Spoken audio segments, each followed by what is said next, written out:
هذا الطفل حظي بتكريم في مسابقة فارس القرآن كأصغر حافظ للقرآن. نعم، الطفل يحيى من البليدة حفظ كتاب الله وعمره لا يتعدى العامين. إنه آية من آيات الله تقول والدته.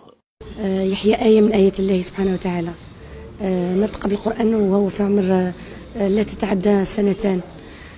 أو الآيات التي قرأها يحيى هي مواضع السجدات.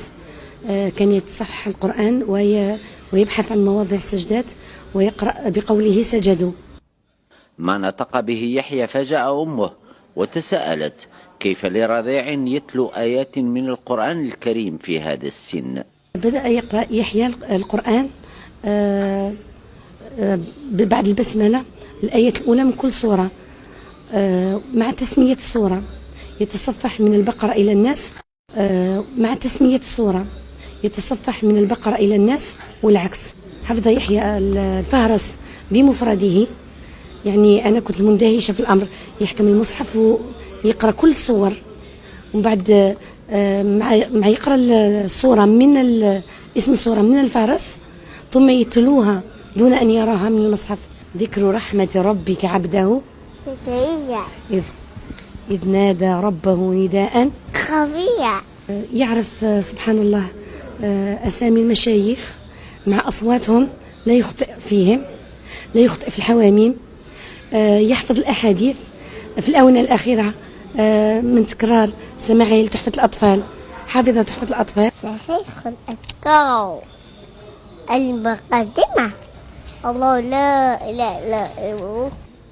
يحيى يقول رضي الله. سورة محمد. سورة محمد.